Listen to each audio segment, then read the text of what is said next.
समिति का उद्देश्य पूरा हो न हो अपना जेब भरना शुरू कर देते हैं। समिति कमेटी से कुछ मतलब नहीं। ट्रस्ट का नाम दे दिया दीनदयाल, अब वो दीनदयाल में दीन खुद बल गए और दयालु पब्लिक को बना दिया। ट्रस्ट का काम चल रहा है। बड़े बड़े ट्रस्टी 1.5 करोड़ 3-3 करोड़ की गाड़ी में घूमते हैं और जिसके नाम पर ली वो तो जहाँ का वही है। ये 75 साल से 80 साल से चल रहा नारा गरीबी हटाओ गरीबी हटाओ हर वर्ष बढ़ता ही जा रहा है। हम इतना रोजगार देंगे उतना रोजगार देंगे, कहीं दिख ही नहीं रहा है। ये सब कागज के फूल हैं प्यारे, इसमें खुशबू नहीं आ सकती। मनुष्य को अपना कर्म खुद करना है। आप अगर बीमार हो गए, आपको अगर भूख लग गई तो 2 काम आपको खुद करना पड़ेगा। भूख लगी तो खाना खुद खाना पड़ेगा और बीमार हो गए तो दवाई खुद खानी पड़ेगी।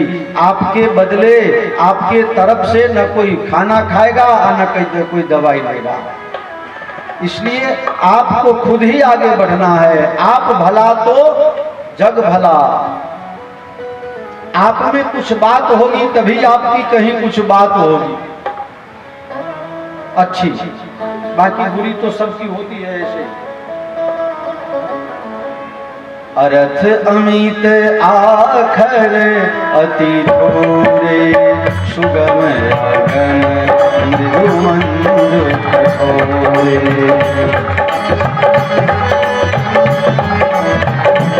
सुगम अगम, भरत जी बोलते हैं बड़े सुगम, सबको अच्छा लगने लगा। बोले हैं कठोर, बोले हैं कठोर, किसी की भी बात को माने नहीं, सबके बात को टाल दिया, अवहेलना कर दिया। नहीं, मैं आप में से किसी की भी बात को नहीं मानूंगा। बस मेरा एक ही भाव है, प्रातः काल चली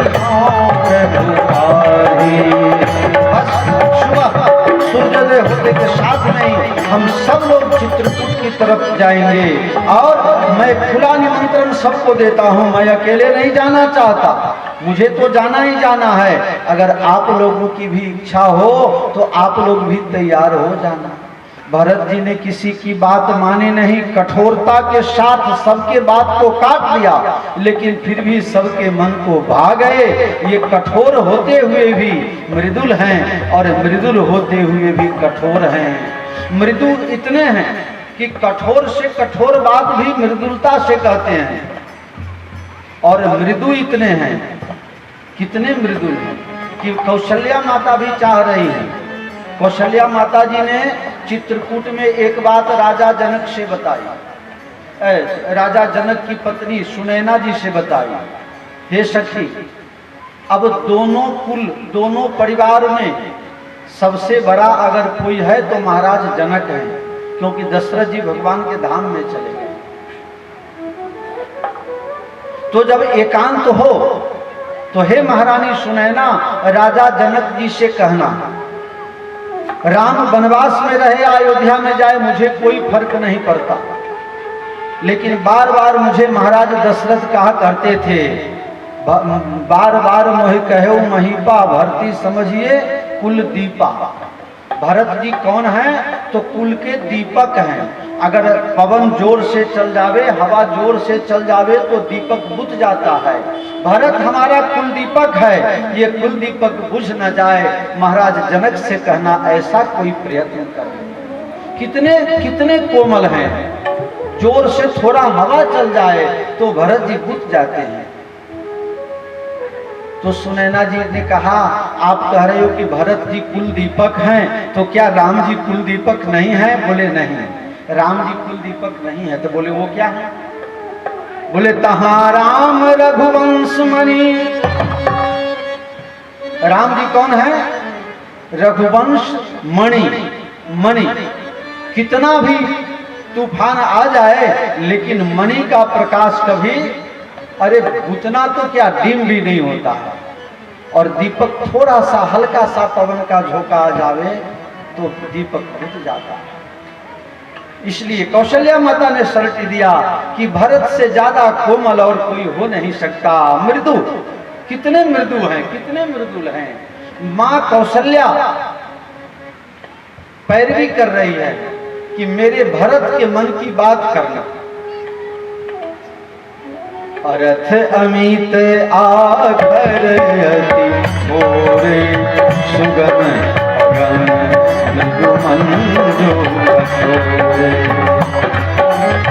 भरत जी इतने सुगम हैं, इतने अगम हैं, इतने मृदु हैं, इतने कठोर हैं। वो सुगम भी बोलते हैं अगम लगता है, अगम भी बोलते हैं सुगम लगता है, मृदु बोलते हैं तो कठोर लगता है, कठोर बोलते हैं तो मृदु लगता है, और मनोहारी मंजू लगता है, शुद्ध लगता है, शुद्ध भाव से बोला गया हुआ शब्द लगता है। इसलिए ये कब होगा? आपको भी सुगम बनना है, अगम बनना है, मृदु बनना है, कठोर बनना है, आनंददायक बनना है, तो आपको क्या करना पड़ेगा? अर्थ अमित आखर अति, शब्द कम खर्चा कीजिए और उसका अर्थ सामने वाला तुरंत अर्थ घटन कर ले। अर्थ ज्यादा हो और शब्द कम खर्चा हो, ऐसा काम करना चाहिए। इसलिए आप लोगों को मालूम है, ज्यादा बोलने के कारण सुगा और मैना को फंसाया जाता है। कोई बगुला को पकड़ के लाता है, कोई बगुला को पकड़ के लाता है अपने घर में, आज तक देखे हो कहीं? बताओ, किसी ने बगुला पाला हो? कुत्ता, कबूतर, बिलाई सब पालते हैं लोग, लेकिन बगुला कोई नहीं पालता है। बगुला नहीं फंसेगा। क्यों नहीं फंसेगा? क्योंकि वो बोलता कम है। और सुगा, ये पोपट मैना इसीलिए फंसाया जाता है कि बोलता ज्यादा। कहीं कहीं मनमोहन सिंह जी ने एक बार कहा था, मैं नहीं बोलता हूं, इसमें बहुतों की इज्जत बच जाती है। मैं नहीं बोलता हूं, इसमें बहुतों की इज्जत बच जाती है, बाकी बोलना तो मुझे भी आता है। ऐसे प्रधानमंत्री, आप लोगों को ये बात मानना पड़ेगा। पार्टी लेवल से ऊंचे उठ के अगर विचार कीजिएगा तो दो प्रधानमंत्री ऐसे हुए जिसके मुकाबले कोई नहीं। मैं सबसे पहला नंबर मानता हूं लाल बहादुर शास्त्री जी, और दूसरा नंबर मानता हूं मनमोहन सिंह जी की। आप कहोगे क्यों? आज जो आप ये आनंद कर रहे हो, लीला कर रहे हो, जब मनमोहन सिंह जी को वित्त मंत्री बनाया गया तो 12 दिन का खर्चा चले इतना ही पैसा भारत के पास था। सारे के सारे सोना विश्वनाथ सिंह ने और चंद्रशेखर जी ने गिरवी रख दिया था। आज हजारों लाखों टन सोना भारत में वापिस आया है। ये मनमोहन सिंह जी के आर्थिक नीति के कारण आया है। ये सब ये ध्यान देने वाली बात है। मनमोहन सिंह जैसे प्रधानमंत्री होना बड़ा मुश्किल बात है। बाकी दिन भर हल्ला मचाए रखना, ये झूठ पर झूठ बोलते जाना, ये कोई बहुत बड़ी बात नहीं।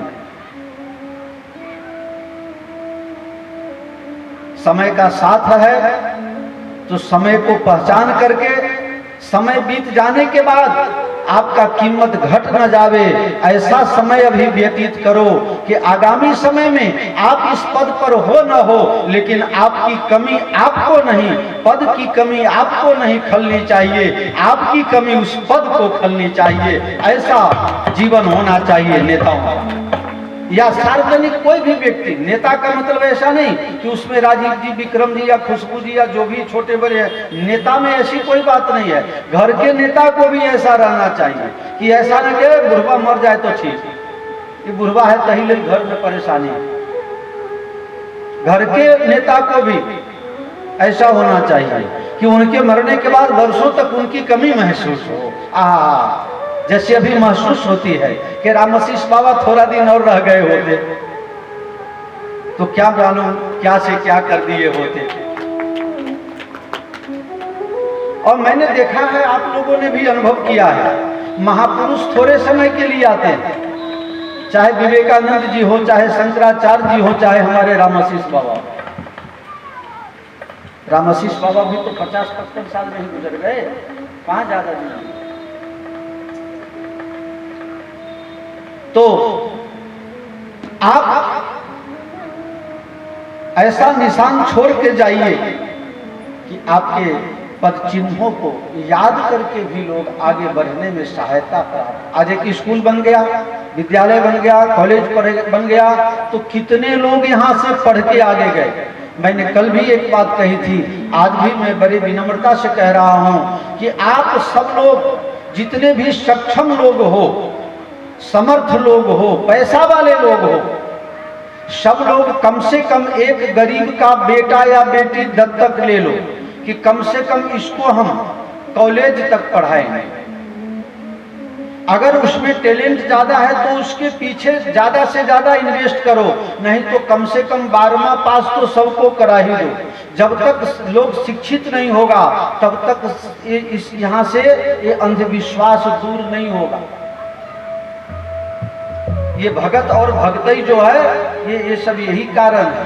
3 दिन तक नहाने वाले के ऊपर माता चामुंडा आ जाती है, 4 दिन तक नहाने जो नहीं नहाता है उसके ऊपर निकुंभला देवी आ जाती है। ये सब ऐसे ही घूमती रहती है, किसी को भी आ जाती है। लंगोटी बांध बांध करके साला यहाँ ठेला पड़ गया और आज तक कभी हनुमान जी का पूछ का भी दर्शन नहीं हुआ। ये कहेंगे बस हमको तो चामुंडा माता ही दिखाई दे गए। चामुंडा माता यहाँ फ्री के हैं क्या? यही कारण है। थोड़ा सा जादू मंत्र का खेल आ गया, हाथ सफाई का खेल जान गया, वो अपने आप को सिद्ध मानने लगता है और वो फिर गांव वाले को ठगना शुरू कर देता है।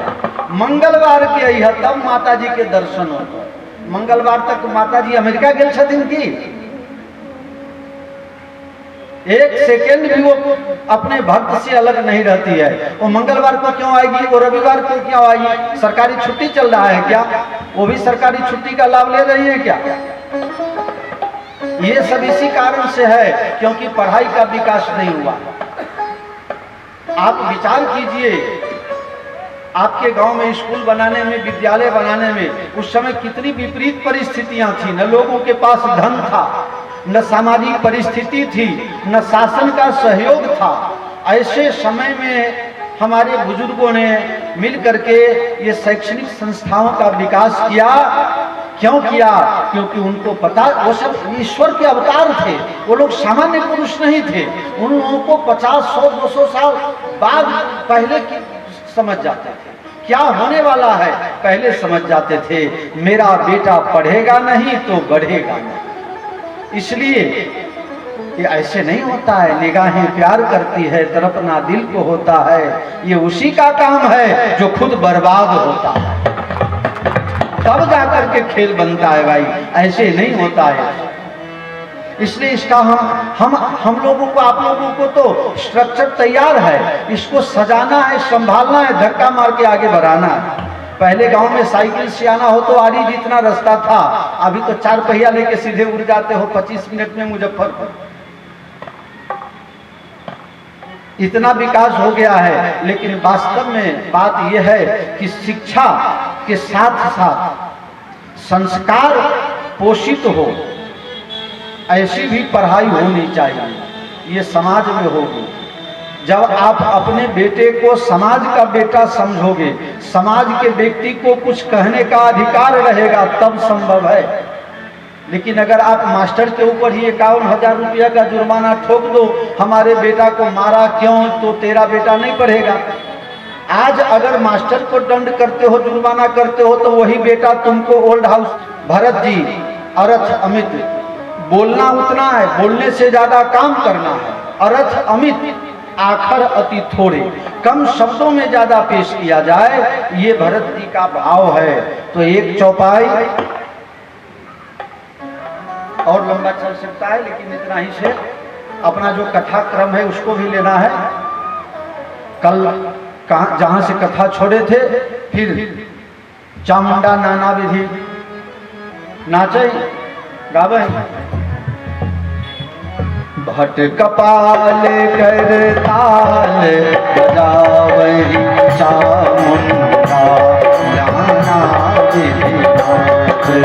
भट कपाल हरि ताली बजावही चामुंडा नाना विधि नाच। चामुंडा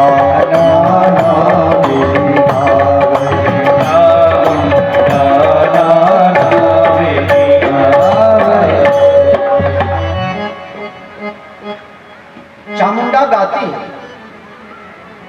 ये कौन सी भूमि है भाई? ये धनौर, कटरा, बगची, सिद्धार्थपुर, विसौथा, कुपी की भूमि है जहाँ चामुंडा गाती है। मैंने नहीं कहा, मैंने नहीं लिखा, मैंने नहीं बनाया, रामायण में लिखा हुआ है। भट कपाल कर ताल बजाए चामुंडा नाना देवी। अनेक प्रकार से चामुंडा गाती है। कोई गाता कब है? जब उसके जीवन से सारी तकलीफ दूर हो जाए, तब आदमी गा सकता है। तब आदमी गा सकता है। गाएगा कब? जब खुश होगा तब तो गाएगा। जब अतिशय खुशी हो जाएगी तो गीत गाना शुरू कर देते हैं। तो यहाँ चामुंडा गाती है। इसका मतलब यह है कि चामुंडा हमारे आपके ऊपर खुश होकर के बैठी है। हम बैठे हैं, आओ बेटा, आओ आओ आओ आओ मेरे पास आओ। गा रही, गा रही माँ चामुंडा गा रही है। जहाँ गान बजान होता है वहाँ जाने की इच्छा होती है। जहाँ खुशी है वहीं लोग जाते हैं और सुनते हैं कि कोई दुखी है तो वहाँ कोई नहीं जाता है। सोचता है कि कहीं कुछ सहयोग हमसे भी मांग लेगा।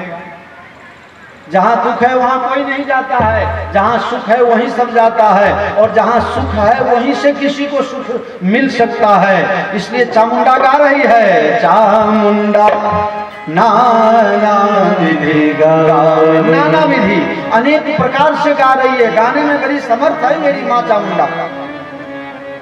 वहां आप जाइएगा तो आपके जीवन में गाने के लिए विविधता से वो भरपूर कर देगी।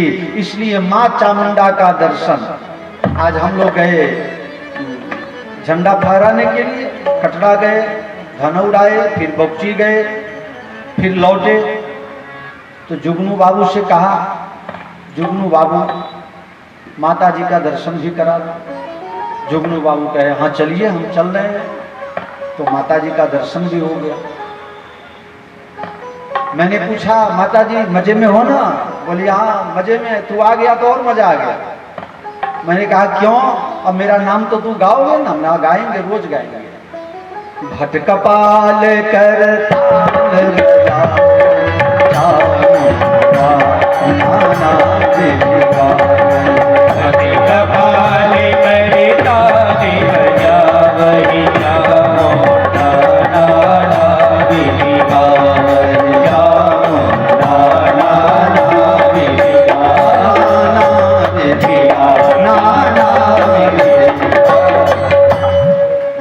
अमृत की बरसे बदरिया, अम्बे माँ की दुअरिया।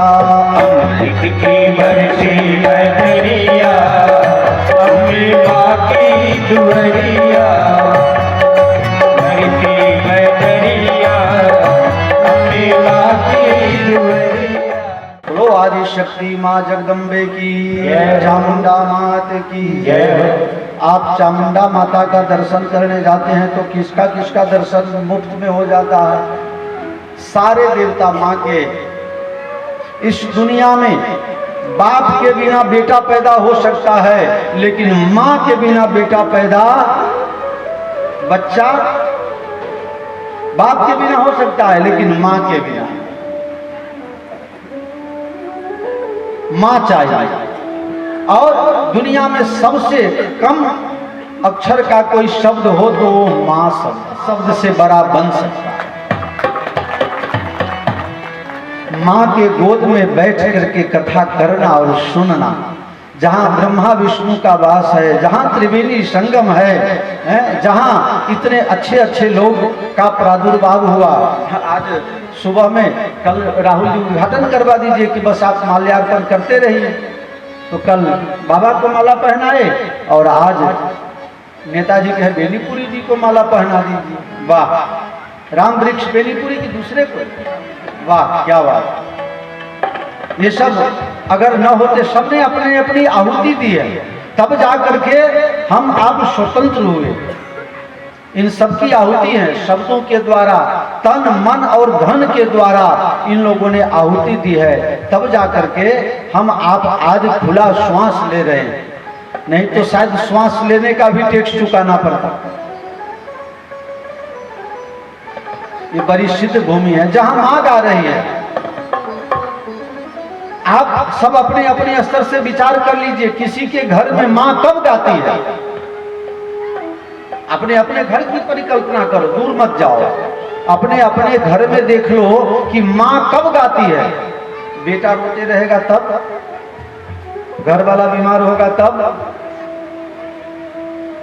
रोए जब मां गाएगी कब? ये समझने वाली बात।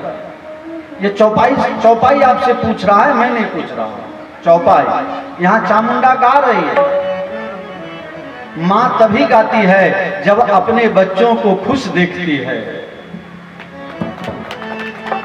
चामुंडा गा रही है आपके खुशी के लिए है। मैं तो सोचता हूं शायद चामुंडा माता लोरी तो नहीं गा रही होगी।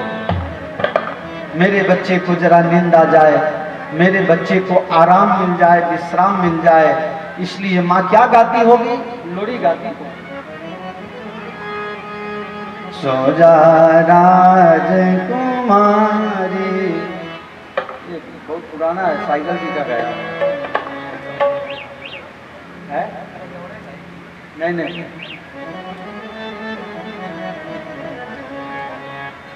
और लोरी मुकेश जी ने भी ये गाया है बहुत कहीं। हाँ है, मैं गाऊंगा सो जा, राम करे ऐसा हो जाए मेरी निंदिया मैं गाऊं तू। ये चामुंडा मां कह रही है। चामुंडा नाना विधि गा रही है। क्या गा रही है? लोरी गा रही है।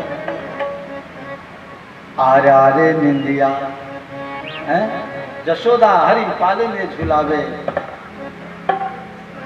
इसी तरह से मां की कृपा हम आप सब प्राप्त कर रहे हैं। ऐसी पवित्र भूमि सबों के भाग में थोड़े होता है। बोलो श्री चामुंडा मात की जय। शायद मां ये भी कहना चाह रही है, शायद मां ये भी कहना चाह रही है, बेटा मैं तो गाती हूं लेकिन मैं तभी तक गा पाऊंगी जब तक तुम गाने के लायक रहोगे। तुम भी गाओ, जीवन के गीत को तुम भी गाओ, मुस्कुराओ। ऐसा काम करो जिससे जीवन में गाने का मौका मिले, रोने का अवसर आवे। ऐसा गीत मत गाओ। मां गा रही है, आप भी गाइए। मां कह रही है मैं भी गा रही हूं तुम्हारे साथ, लेकिन ऐसा कुछ काम गलत सलत मत कर देना कि जिससे तुम्हें जीवन में रोने की बारी आ जाए। हमेशा गोपी चंद का नाम आप लोगों ने सुना होगा। राजा थे और साधु बन गए। गुरुजी ने कहा मां से भिक्षा मांग के ले आओ, मां से आज्ञा मांग लो, मां आज्ञा दे देगी तो हम तुमको साधु बनाएंगे। गोपी चंद ने कहा कोई बात नहीं, मेरी मां है, मुझे मेरी खुशी के लिए मुझे आज्ञा भी दे देगी, जाओ तो सही। गोपी चंद गए अपने मां के पास, मां मुझे साधु बनना है, आशीर्वाद दे। मां ने कहा बेटा तेरी साधुता परिपक्व हो ऐसा आशीर्वाद तो मैं देती हूं, लेकिन मैं तुम्हें एक दो बात कहना चाहती हूं।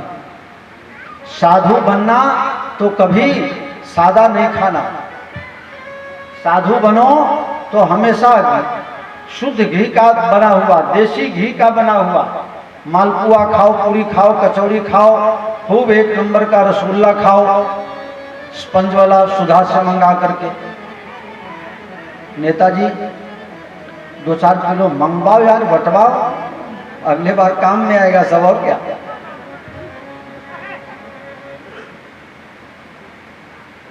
ये सब हंसी की बात हंसी में लेना, ऐसा कोई सीरियस मत ले लेना।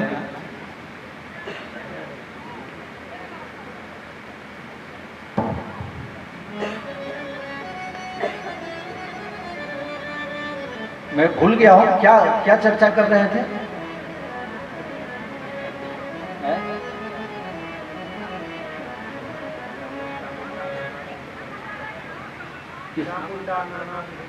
अब वो तो शुरू से ही चल रहा है, अभी छोड़े थे कहाँ। हाँ ये देखिए सुनील बाबा सुन लिए, ये सब ऐसे ही है। जुगनू बाबू थोड़ा लाइट बढ़ाइए।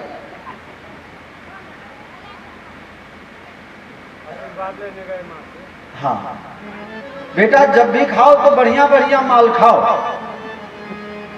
जब भी खाना तो खूब बढ़िया बढ़िया खाना, और जब सोना तो खूब बढ़िया सोना, और जब भी सोना तो खूब बढ़िया गद्दा उद्दा लगा करके सोना, एयर कंडीशन चला कर बढ़िया नींद आवे ऐसा सोना, खूब अच्छा लगे ऐसा खाना।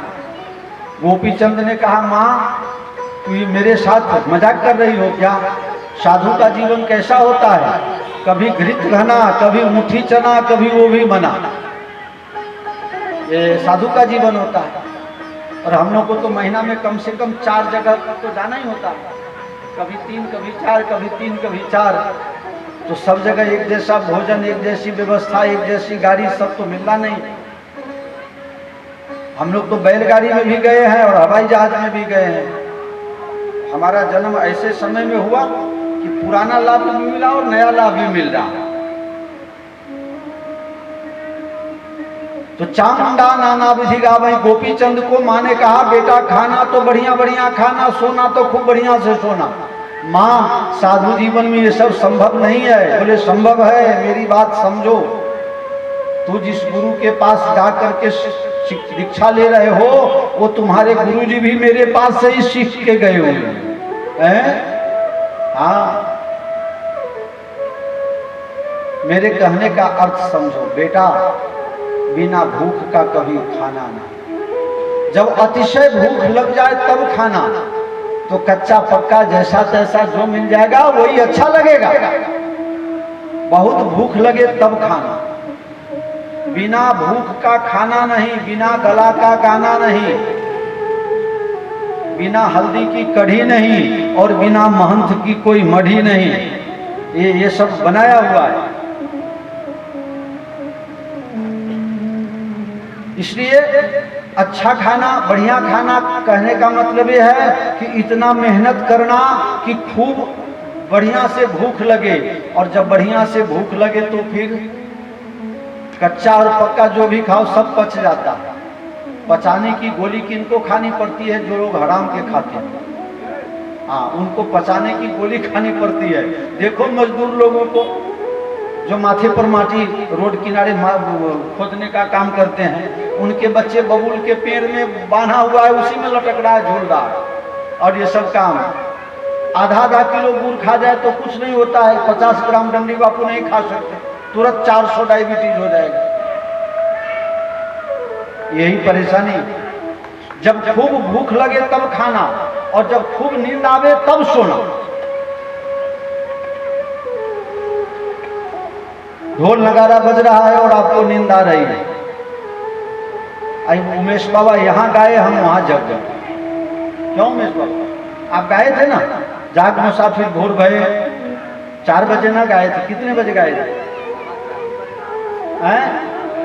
4:15।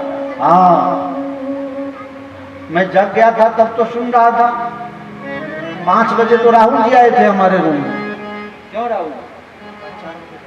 4 बजे गए थे।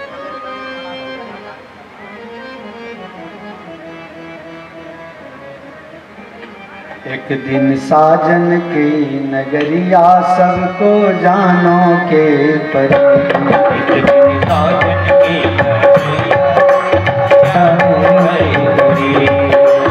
अब घट घाट नहानो के परी,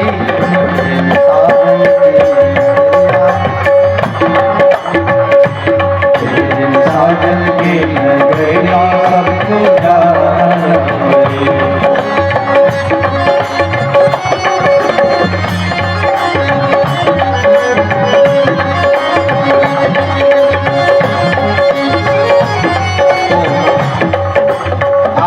आज के दिन में 2 बात सीखना है।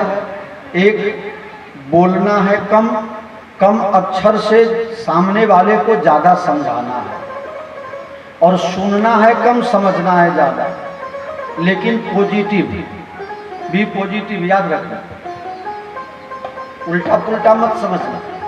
अगर कोई किसी के घर जा रहा है तो सहयोग करने जाता होगा, मांगने जा रहा है ऐसा क्यों समझ ली? निगेटिव नहीं, पॉजिटिव समझ। हर चीज में कुछ न कुछ पॉजिटिविटी है, और हर वस्तु में अगर आप ढूंढिए तो कुछ न कुछ निगेटिव भी आपको मिल ही जाएगा। वो आपके नजरों पर डिपेंड करता है। अच्छा लीजिए, पॉजिटिव लीजिए। दुनिया में अच्छाई के लिए, ऊंचा उठने के लिए। अच्छा, पानी को अगर कहीं आप डाल दो 2 लीटर 5 लीटर पानी, तो पानी जाएगा किस तरफ? ऊपर तरफ कि नीचे तरफ? और पानी को अगर ऊपर ले जाना हो तो क्या करना पड़ेगा? सबमर्सिबल लाना पड़ेगा। कम से कम 1.5 के मोटर तो लाभ ही के ना, तब जाके पानी ऊपर चढ़ेगा। इसी तरह आदमी को गिरना हो तो किसी चीज की जरूरत नहीं, अपने आप अगर ऊपर बढ़ना हो तो कसरत करना पड़ेगा, एक्स्ट्रा पावर लगाना पड़ेगा, तब छत पर पानी पहुंचेगा।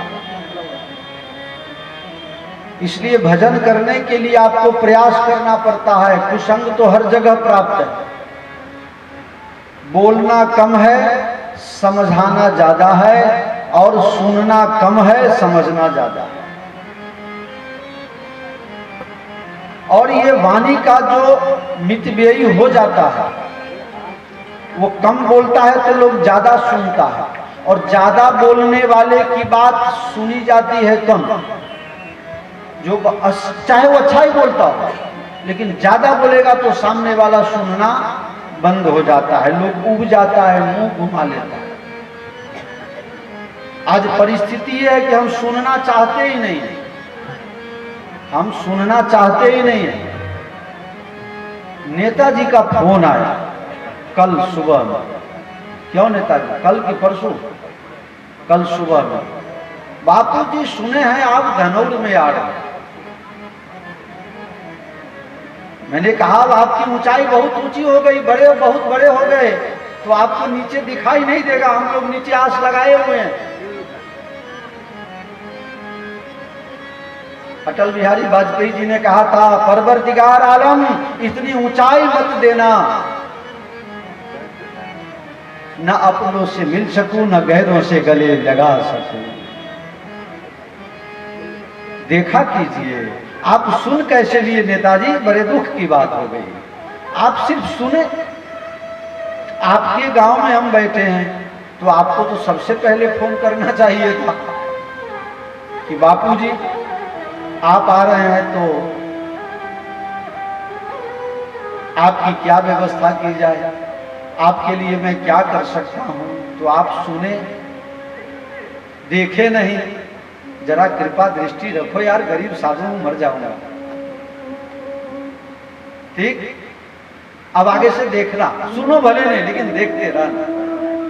देखने मात्र से आनंद आ जाता है यार, सुनने में तो आनंद आवे नो भी आवे, क्योंकि सुनने में क्या होता है, बोलने वाला क्या बोला, सुनने वाला क्या सुना, इसका पता नहीं चलता।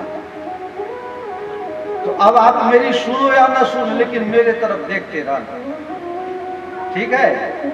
दया करो हम ते श्याम सुंदर। श्याम सुंदर हो भी, लेकिन काले लोग बेईमान होते हैं भाई,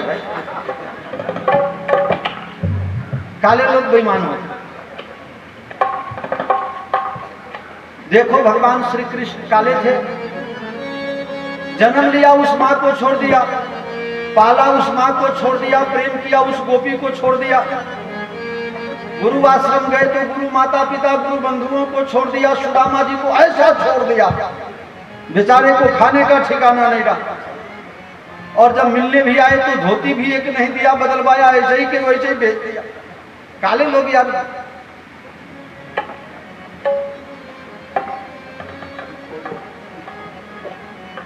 लेकिन हमारे नेताजी ऐसे नहीं। हमारे नेताजी हमेशा याद रखते हैं। वाह, हमको भी याद रखना और अपने अगल बगल वाले का भी ध्यान रखना, तब आप पक्का नेता बन जाओ। हाँ, जो आपसे जुड़ा है, जिस भाव से जुड़ा है, उसका भाव नहीं टूटना चाहिए। वो भाव टूटेगा, उसकी कोई दवाई नहीं होती है। नहीं, इसलिए अपनों का अपने से ज्यादा ध्यान रखना। एक आध टेंडर हमको भी दे देना रोड बनाने का। सब अपने बना करके अपने कमीशन खा जाओगे सब।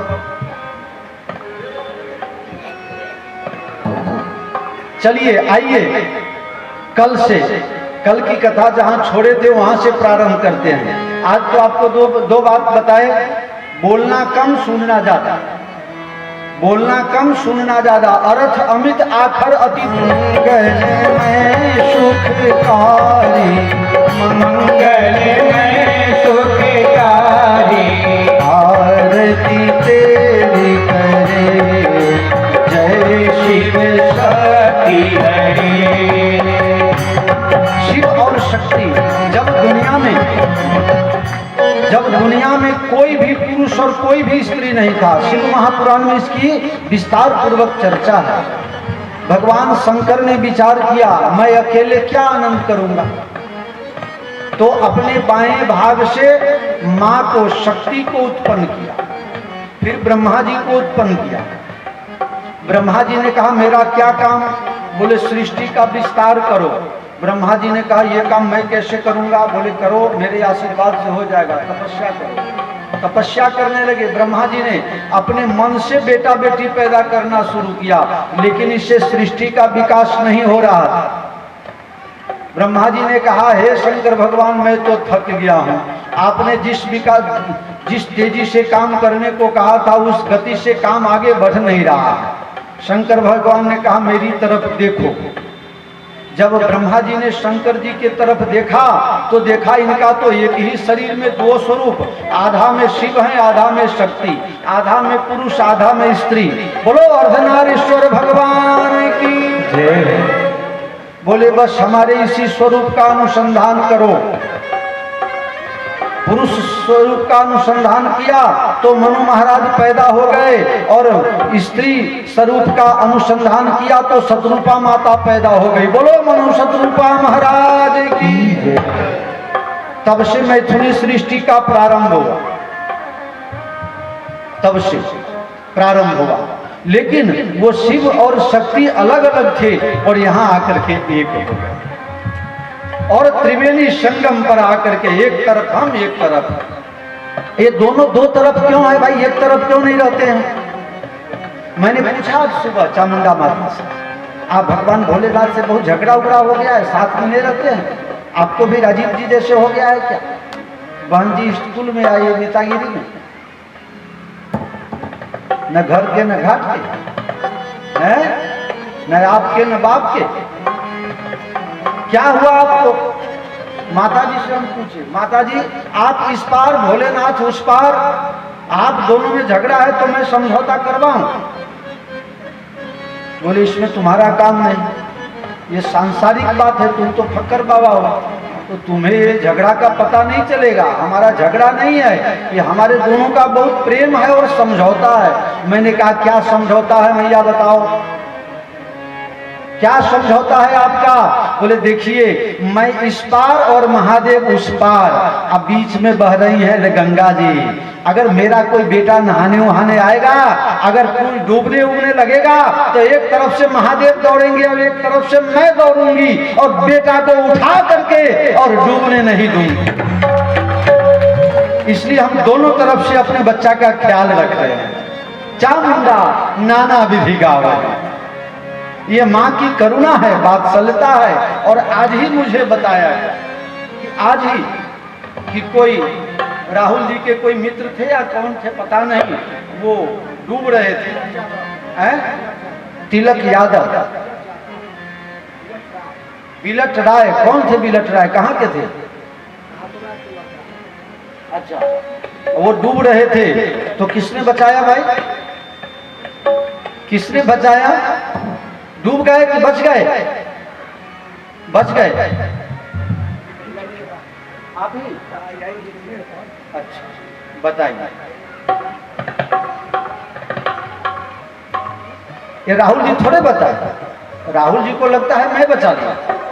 लेकिन राहुल जी नहीं बचाए, ये दोनों ने इनको प्रेरणा कर दिया, दोनों ने ताकत भर दिया। नहीं तो ज्यादातर ये होता है कोई डूब रहा हो उसको बचाने जाओ तो वो भी डूबता है।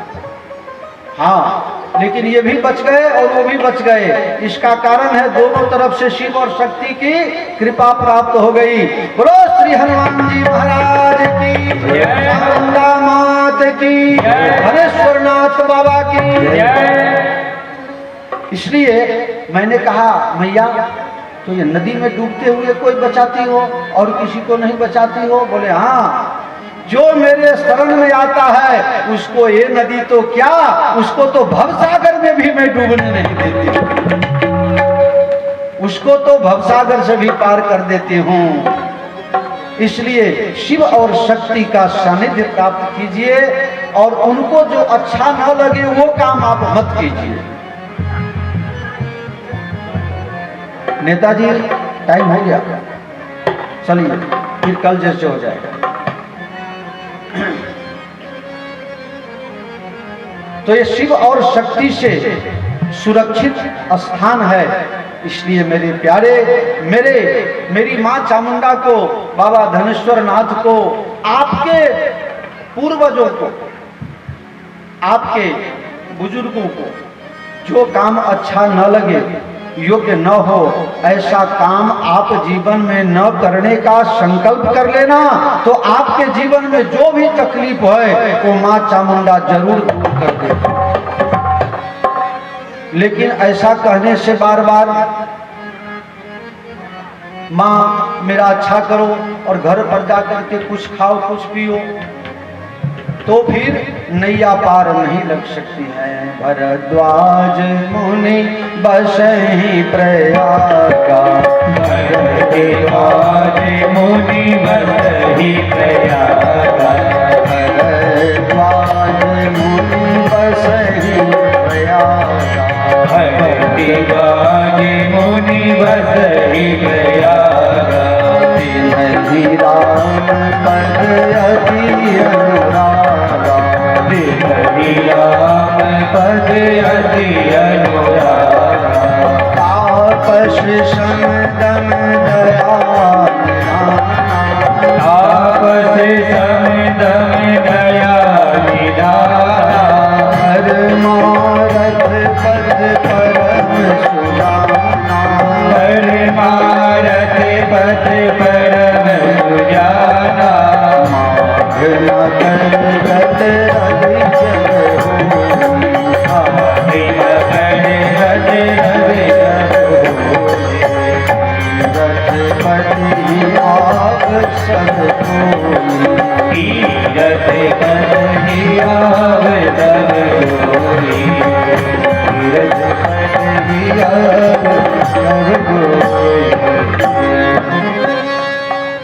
माघ महीना में प्रतिवर्ष प्रयागराज में लोग कल्पवास करने जाते हैं। 1 महीना तक नेताजी बाद में बात करना। प्रतिवर्ष प्रयागराज में संतों का जमावड़ा होता है, भक्तों का जमावड़ा होता है। लोग 1 महीना तक वहां रहते हैं। प्रयागराज में एक महात्मा रहते हैं, उनका नाम है भरद्वाज। माता अलग जाति के, पिता अलग जाति के हैं, फिर भी इन्होंने तपस्या ऐसी की कि ये इन्होंने कुछ विद्या सूर्य भगवान से प्राप्त किया। बड़े तेजस्वी ओजस्वी मनस्वी महात्मा, और प्रयागराज त्रिवेणी संगम क्षेत्र को छोड़ करके कहीं जाते ही नहीं। नेताजी आगे आ जाओ ना, इधर दिखे जरा, फिर आप बात करने लगोगे। आओ विक्रम जी के बगल में बैठो जरा, भाजपा लोजपा मिलो एक साथ। नहीं नहीं, विक्रम जी के बगल में ही बैठो। तो बाबा को बीच में से हटाओ, बाबा को बीच में से हटाओ। तू हट, चलो बैठो दोनों। और मैं दिखा, क्या बात है। हाँ, एकदम ऐसे ही लगता है ना। और राम जी है भी काला। श्यामल गौर है मनोहर जोड़ी।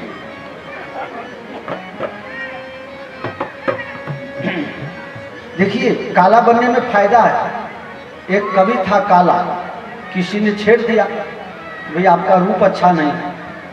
बोला अच्छा सुनो, जब मेरा रूप अच्छा नहीं है, मैं काला हूं, तो तुम्हारी माँ हम ही से निकाल करके क्यों तुम्हारे माथा पर लगाती है? जब तक हम नहीं है तब तक तुम सुरक्षित नहीं हो। तो काला होना बड़े गौरव की बात, सबको नजर लगे। काले को तो कम से कम इतना तो निश्चित है कि नजर नहीं लगना है। नारद जी को शादी करने की इच्छा हुई, तो शादी करने की इच्छा हुई तो भगवान से कहा प्रभु हमारा रूप जरा चेंज कर दीजिए, अच्छा रूप हमको दे दीजिए। तो भगवान ने कैसा रूप बनाया? अरे मरकट बदन भयंकर देहि देखत क्रोध भावेहि।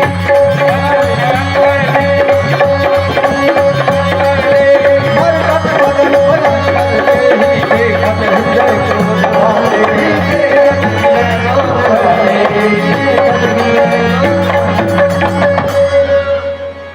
तो मुंह काला कर दिए।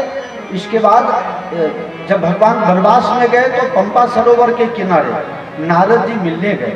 कहा भगवान आपने मेरा रूप बदल दिया, कोई बात नहीं, लेकिन मुझे काला बना दिया। भगवान ने कहा मैं जिसको ज्यादा प्रेम करता हूं ना उसको मुंह काला करवा देता हूं, हाँ उसको काला बना देता हूं। बोले क्यों? बोले मुझे चिंता है कहीं मेरे बेटा को किसी की नजर न लग जाए। फिर भगवान ने कहा देखो मैं कैसा हूं। वास्तव में आप दोनों की जोड़ी, भाई अब इधर आ जाना, फिर अब उधर नहीं रहना। नेताजी ले आना इनको खींच के, कोई बात नहीं, छोटे भाई है ना, तो बड़े का संभालना काम किसको होता है? किसका होता है? हाँ संभाल के सजाओ, ये हीरा अच्छा है, इस हीरा को तराशो। हाँ अगर कुछ कमी है तो बड़ा भैया बोल दिया तो आपकी कोई जवाबदारी नहीं है। भाग के कैसे जाएगा, छटक के कैसे जाएगा? मारो एक थप्पड़ खींच के, बड़ा भाई बनाया और हमसे दूर जा रहे हो। अधिकार है बड़े भाई का, थप्पड़ मार करके वापस छोड़ो मत। और गीत गाओ छोड़ेंगे ना हम तेरा साथ, है भूल जाते हो, मास्टरनी से सीख लेना।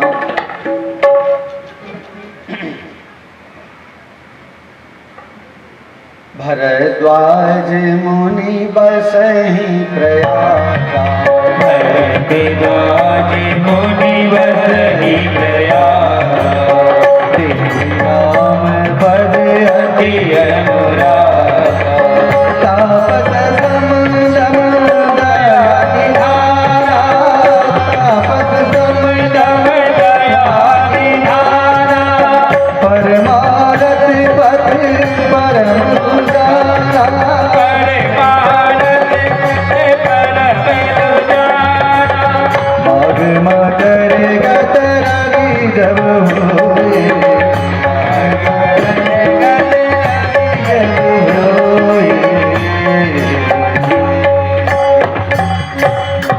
शादी में बदलने लगते हो यार, ऐसा कैसे चलेगा? तुरंत बिहार में चले गए, उसको आने में उसको पूरे दिन चलाएंगे। मुझे बिहार ज्यादा अच्छा लगता है, इसलिए व्यास जी ने सोचा चंडी बापू को लाओ, चलो फिर गा देते हैं एक गीत। लटे उलझी सुलझा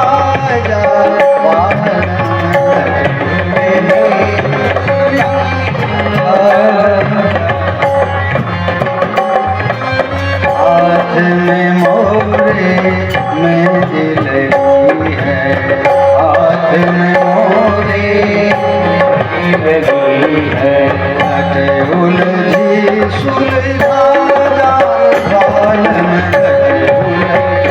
सुलझा सुलझा सुलझा जा रे बालम।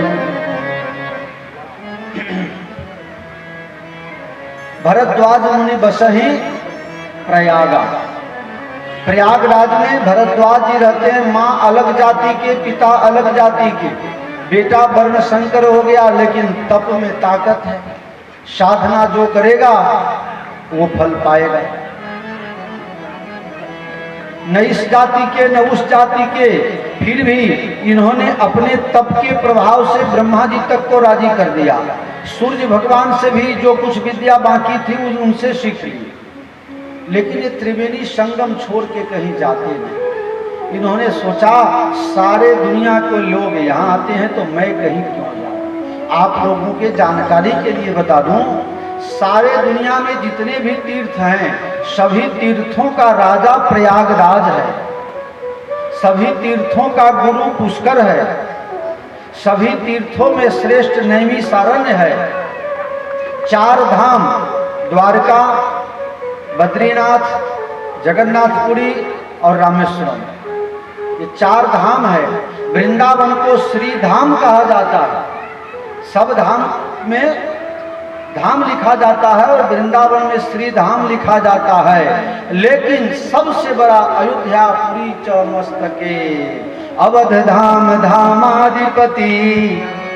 आप लोग आरती के बाद गाते हो कि नहीं? गाओ मेरे साथ। अवध धाम धामाधिपति अवतारण पति, अवध धाम धामाधिपति अवतारण पति, सकल सिद्धपति जानकी दासनपति हनुमान, सकल सिद्धपति जानकी दासनपति हनुमान। सभी धामों में 4 धाम अथवा वृंदावन जितना भी धाम कहा गया है, सभी धामों के पति स्वामी कौन है? अवध धाम धामाधिपति। अयोध्या धाम सभी धामों के पति है, स्वामी है।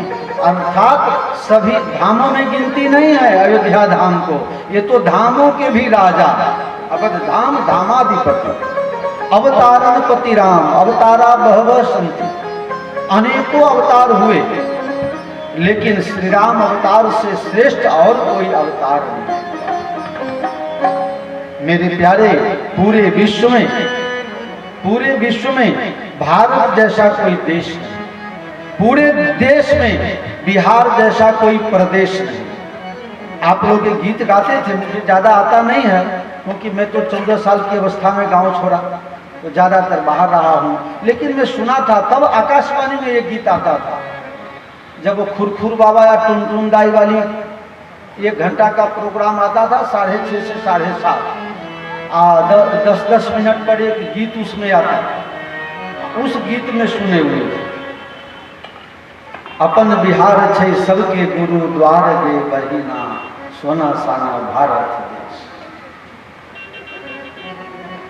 तो पूरे दुनिया में भारत जैसा कोई देश नहीं और भारत में बिहार जैसा कोई प्रदेश नहीं। बिहार में मुजफ्फरपुर जैसा कोई जिला नहीं और मुजफ्फरपुर में कटरा जैसा कोई ब्लॉक नहीं। कटरा ब्लॉक में धनौर जैसा कोई गांव नहीं। श्री राम कथा जैसी कोई कथा नहीं, श्री राम अवतार जैसा कोई अवतार नहीं। ऐसे पवित्र जगह पर जब बैठे हैं मेरे प्यारे, पक्षीराज गरुड़ जैसे, गरुड़ कोई सामान्य पक्षी नहीं है, गाय कोई सामान्य पशु नहीं है, हनुमान जी कोई सामान्य बंदर नहीं है, इसी तरह से धनौर कोई सामान्य गांव नहीं। और यहाँ ग्रामीण जनों को, एक आदमी ने कहा कि यहाँ के लोग टेढ़े होते, यहीं के लोग थे कि हमारे गांव के लोग तो जरा टेढ़े हैं। मैंने कहा टेढ़ा होना ही चाहिए, इस गांव के लोगों को टेढ़ा होने का अवसर मिला हुआ है। इतने महापुरुष यहाँ पैदा हुए तो फिर भी अगर ये गांव वाला टेढ़ी न करे तो फिर दुर्दशा ही होगी। लेकिन गलत अर्थ में मत लेना, मैं जिस अर्थ में कह रहा हूं उस अर्थ को समझो। टेढ़ी होने का मतलब है गौरव लो, घमंड मत करो, गौरवशाली बनिए, गौरव लीजिए, अहंकार नहीं कीजिए। इसलिए यहाँ के लोग गौरवान्वित हैं, इसलिए यहाँ के लोग किसी को मानते नहीं। हम एक बार, ऐसे तो कई बार गया हूँ, लेकिन जब पहली बार गए श्रीलंका यात्रा में, मैं 7 बार श्रीलंका में अशोक वाटिका में सुंदरकांड का पाठ किया हूँ और 1 बार संपूर्ण रामायण का, 8 बार मैं गया हूँ लंका में, अशोक वाटिका में। 9वां बार भी प्रोग्राम छठे महीना में। लेकिन वहां की एक बड़ी अच्छी बात दिखी, वहां के लोगों ने भी मुझे कहा, महाराज आपके यहाँ अनुशासन नहीं है। देखिए छोटी सी बात है, अपने देखने की नजरिया, और हम लोग बड़े अनुशासन में रहते हैं, वहां बहुत अनुशासन है। कोई रोड क्रॉस कर रहा हो तो कोई गाड़ी वाला वहां से स्पीड से नहीं निकलेगा, 15 फुट दूर गाड़ी खड़ी हो जाएगी। और लोग भी जहां तहां 3 कोनमा नहीं निकलते हैं, जहां पीला पट्टा रोड पर 3-4 पट्टा लगा हुआ है, लोग वहां से घूम के तब वो पीला पट्टा से जाएंगे और अपने वाले तो सीधे। तो देखा मैं अपने साथ जो लोग थे, हमारे साथ लगभग उस समय ये भी तो थे, 82 भी तो थे, 67 आदमी थे हम। तो हम आगे आगे सबको बता रहे थे, मुझे अनुभव था कि भाई यहाँ से घूम करके चलना, और फिर भी 67 लोग थे, कितने का कंट्रोल करके बीच में से निकलना शुरू किया। अब पुलिस वाले करने लगा, तो हमारे वाले ने पूछा कि पुलिस वाला अपने को देख के हंस क्या रहा है? हंस नहीं रहा है, तुम्हारी मूर्खता पर हंस रहा है। मैं तुमको पहले बता दिया था कि यहाँ से निकलना, और बीच से निकल गए। कहा महाराज आपके लोग अनुशासन में नहीं रहते हैं, हम देखिए श्रीलंका वाले आपसे कमजोर हैं, हमारी आर्थिक स्थिति कमजोर है। तब जाके मुझे एक बात का ज्ञान है। यहाँ हनुमान जी महाराज आए थे, बोले हाँ। हनुमान जी महाराज ने तुमको कैसा मारा था? बोले बहुत खतरनाक, पूरा लंका जला दिए। बोले हाँ, सत्यानाश कर दिए। तब से लंका वाले डर के मारे सीधा रहते हैं।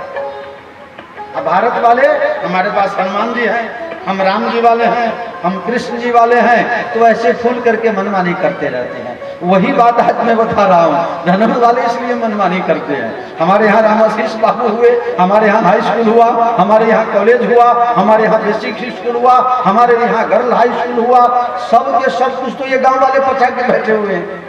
तो दूसरे गांव वाला किस पर टेढ़ा हो? इसलिए टेढ़े हैं। आपके टेढ़ेपना को मैं वंदन करता हूं, अभिनंदन करता हूं। ठोको ताली अपने अपने लिए।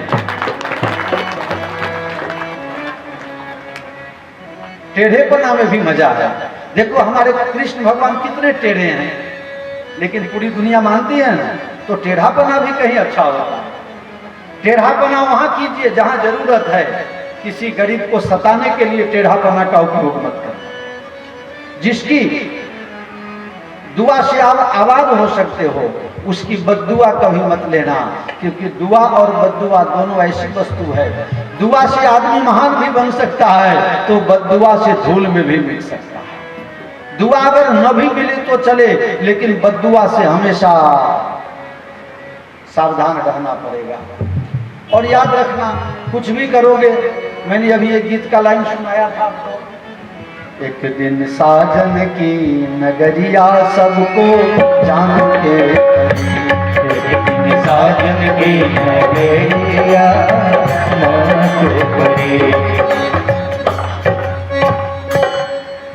यहाँ जितने लोग बैठे हो सबके सब मरे हुए हो।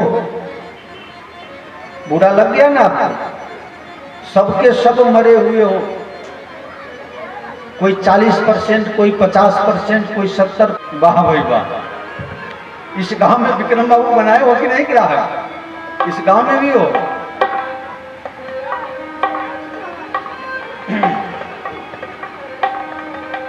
चलिए फिर अपने जगह पर वापिस आ जाए। तो भरद्वाज जी महाराज तापस समदम दया निधाना, तप की मूर्ति हैं। सम दम, सम और दम कहते हैं, दम जो अपने इंद्रियों को दमन कर दिया है, 10 इंद्रियों पर कंट्रोल है। और सम का मतलब होता है, दम का मतलब होता है जो अपने मन को भी दमन कर दिया। 10 इंद्रिय और एक मन को जिसने वश में कर रखा है, ऐसे समदम के भंडार हैं हमारे भरद्वाज। त्रिवेणी संगम छोड़ के कहीं जाते ही नहीं। बोले ये जब राजा है तो राजा के यहाँ तो सब आएगा, तो हम क्यों जाएं कहीं? जब सबके सब यहीं आना है तो हमें कहीं जाने की क्या जरूरत है? इसलिए भरद्वाज जी कहीं जाते उते नहीं।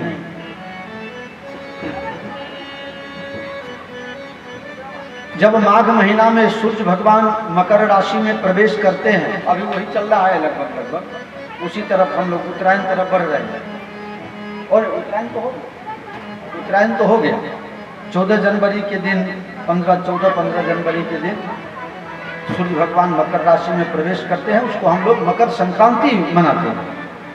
कोई खिचड़ी खाता है, कोई लाई मोरी खाता है, कोई क्या खाता है, क्या क्या सब हर जगह अलग अलग। तो माघ मास में जब सूर्य भगवान मकर राशि में प्रवेश करते हैं, उस समय 1 महीने के लिए वहाँ कल्पवास होता है, लोग नहाते हैं, वहीं पर रहते हैं। दूर दूर से संत आते हैं, महात्मा आते हैं, भक्त लोग आते हैं और घास पर सोते हैं और टेंट में फूस के झोपड़ी बना बना के रहते हैं। आजकल तो उसमें भी टेंट भी ऐसा लग गया है, एक रात उनको तो 1.5 लाख रुपया का चार्ज आता है, एक रात का 1.5 लाख। ऐसा टेंट हाउस सब बन गया। तो सब लोग रहते हैं, 1 महीना का मेला पूरा होता है, सब अपने अपने घर वापस जाते हैं। तो नियम है, जब वापस जाते हैं तो जो स्थानधारी हैं, जैसे महात्मा भरद्वाज जी रहते हैं, तो और जितने भी दूर दूर से महात्मा लोग आए हुए हैं, सब जब जाने लगते हैं तो हमारे साधु शाही में नियम है, महात्मा आएंगे तो कहेंगे सीताराम, मालूम पड़ जाता है कि भाई महात्मा आ गए। फिर आए, उनको चाय पिलाइए, नाश्ता कराइए, भोजन कराइए, विश्राम कराइए, 1 दिन 2 दिन 3 दिन रुकते हैं और फिर जाने का टाइम होता है तो फिर अपना झोला झंडा बांध लिए और फिर कहेंगे महाराज चलते हैं सीताराम। तो जब सीताराम की आवाज लगाते हैं तो जो स्थानधारी होता है उसको पता चल जाता है कि अब इनका कुछ सत्कार करना पड़ेगा, इनकी कुछ विदाई करनी पड़ेगी। तो जितने महात्मा वहां आए थे माघ मेला नहाने के लिए, सबने विदाई मांगी। भरद्वाज जी ने सबका विदाई किया, किसी को चद्दर दिया, दक्षिणा दिया, जो भी उस समय का माहौल होगा उस सामयिक व्यवहार किया, सबको विदाई कर दिया। बाद में एक महात्मा है, उनका नाम है याज्ञवल्क्य। याज्ञवल्क्य मुनि परम विवेकी, याज्ञवल्क्य मुनि परम विवेकी, भरद्वाज राखे परदेसी, भरद्वाज राखे परदेसी। भरद्वाज जी ने याज्ञवल्क्य का पैर पकड़ लिया। अब विचार करो, हाँ बहुत बढ़िया, बहुत बढ़िया, धीमा धीमा चलाइए, बहुत बढ़िया। अगर आपसे कोई कुछ मांगे नहीं, रोज आपके दरवाजे पर आओ, आप कुछ न पूछो तो वो भी कुछ न कहे, चुपचाप चले जाए। अगर आगंतुक आ करके जाने लगे, आप घर का मालिक उसका पैर पकड़े, मालिक मत जाइए, इसमें क्या जाए। अगर कोई छोटा व्यक्ति आपका पांव पकड़े, भरद्वाज जी ने कहा आपसे कुछ प्रश्न पूछना है, आपको नहीं जाने देंगे, आपको नहीं छोड़ेंगे। अच्छा तो मुझे क्यों नहीं छोड़ोगे? बोले आपसे कुछ पूछना है। बोले क्या पूछना है? बोले पूछने में डर लगता है और संकोच होता है, शर्म लगती है। बोले शर्म किस बात का और डर किस बात का? बोले डर इस बात का क्योंकि आपको गुरु महाराज का आशीर्वाद है कि जो आपसे अति प्रश्न करेगा उसका माथा गिर जाएगा। और शर्म इसलिए आ रही है कि मैं महात्मा वाल्मीकि का शिष्य हूँ। आप कहोगे इतने बड़े गुरु के शिष्य और ये भी नहीं जानता है, तो मेरी गुरु की इज्जत चली जाएगी। अगर दुनिया में हर बेटा ये विचारे कि मैं ऐसा काम न करूं जिससे मेरे बाप की इज्जत जाए, मैं ऐसा काम न करूं जिससे मेरे गुरु की इज्जत जाए, तो बताओ दुनिया में कितना अनर्थ होना बंद हो जाएगा। याज्ञवल्क्य जी ने कहा आपकी जो इच्छा हो सो पूछो। कहा पूछना तो यही था कि राम कौन प्रभु पूछो तो। राम कौन है? मैंने सुना है एक राम अवधेश कुमारा, तिनकर चरित विदित संसारा, नारी विरह दुख लहेउ अपारा, समर भूमि रन रावण मारा। कि राम कौन? एक राम दशरथ का बेटा, एक राम घट घट में लेटा, एक राम का सकल पसारा, एक राम है सबसे न्यारा। ये चार में से राम कौन? भुसुंडी जी लिख रहे हैं उत्तरकांड में कि अगणित भुवन फिरे मैं, राम न देखे आन। उस व्यक्ति ने कहा मैं गिनती की करके 4 राम तो बता रहा हूं। एक राम दशरथ का बेटा, एक राम घट घट में लेटा, एक राम का सकल पसारा, एक राम है सबसे न्यारा। बोले 4 राम। मुझसे ही एक बार पूछ दिया महाराज बताओ 4 राम में से कौन अच्छे राम? मैंने बोला राम तो एक ही है, क्योंकि सब में तुम राम ही बुला रहे हो। एक राम दशरथ का बेटा, एक राम घट घट का लेटा, तो राम तो कॉमन सब में लग ही रहा है, एक ही राम है। बोले नहीं मैं गिनती करा रहा हूं। मैंने कहा तो और गिनती कर लो बाबू जगजीवन राम, और गिनती कर लो जोईता राम, आत्मा राम, चहेता राम, गया राम, आया राम। अरे राम एक ही है, ज्यादा राम है ही नहीं। तो उस राम जी को मैं पाना चाहता हूं, उनकी कथा सुनना चाहता हूं। कहा ठीक है उनकी कथा मैं सुनाऊंगा, लेकिन मैं समझ गया आपको राम कथा में बहुत प्रेम है। मैं आपको वो कथा सुनाऊंगा जो कथा एक बार भवानी पार्वती जी के मन में शंका हुई और शंकर भगवान ने उनके समाधान में सुनाई थी। वो राम कथा मैं आपको सुनाऊंगा। प्रयागराज में निश्चित हुआ कि अब शिव जी की कथा होगी कि किस परिस्थिति में शंकर भगवान ने क्यों पार्वती को राम कथा सुनाई। तो कल हम लोग इस कारण को समझेंगे, और कल की कथा में जब विश्राम का समय होगा 3:45 से 4 बजे के बीच शिव और पार्वती का विवाहोत्सव हम लोग मनाएंगे। यहाँ शिव जी बनाएंगे, पार्वती जी बनाएंगे, उनकी शादी करवाएंगे, और आप लोग बढ़िया से आनंद से दर्शन करना। लेकिन दर्शन मुफ्त में नहीं होगा, टिकट लगेगा। हाँ, मुफ्त में थोड़े दर्शन होता है शंकर भगवान, टिकट लगेगा। टिकट क्या लगेगा? आप लोग नदी में स्नान करने जाते हो, मंदिर में दर्शन करने जाते हो, तो 1-2 रुपया क्यों डालते हो? लोग नदी में फेंकने लगता है, क्यों फेंकते हो पता है आपको? इसलिए जब तक नदी के पेटार में पानी है, आपका पैसा उसमें सुरक्षित है, तब तक 50 पीढ़ी बीत जाए, लेकिन कभी आपकी पीढ़ी में दरिद्रता नहीं आ सकती। इसलिए जब मंदिर में जाते हैं तो कहते भगवान हमारी कैपेसिटी आपके आगे 1 रुपया बराबर भी नहीं है। प्रभु हमारे घर में, परिवार में सुख शांति धन धन लक्ष्मी से भरपूर रखो। शुभ कार्यों में कभी खाली जाना चाहिए नहीं।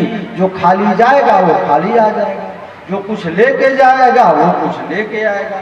बिना जब 4 आना आपके पास न हो तो माचिस भी नहीं मिलती। अब तो शायद माचिस का भी दाम 8 आना हो। 2 रुपया तुम बीड़ी उड़ी पीते हो, इसलिए भाव।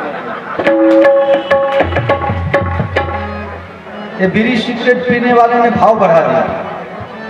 ये गांजा गजेरी भंगेरी लोग जो है ना, यही लोग खाली मंदिर में दीपक जलाने के लिए अगर माचिस का उपयोग किया जाए तो बोलो अभी माचिस का भाव कम हो जाए। तो कल आप लोगों को शिव शक्ति का यहाँ मिलन, दर्शन, मुलाकात होगा। आप लोग सज धज करके आना। विवाह में जा रहे हो, चुमाउन लेकर के आना। जय सिया राम।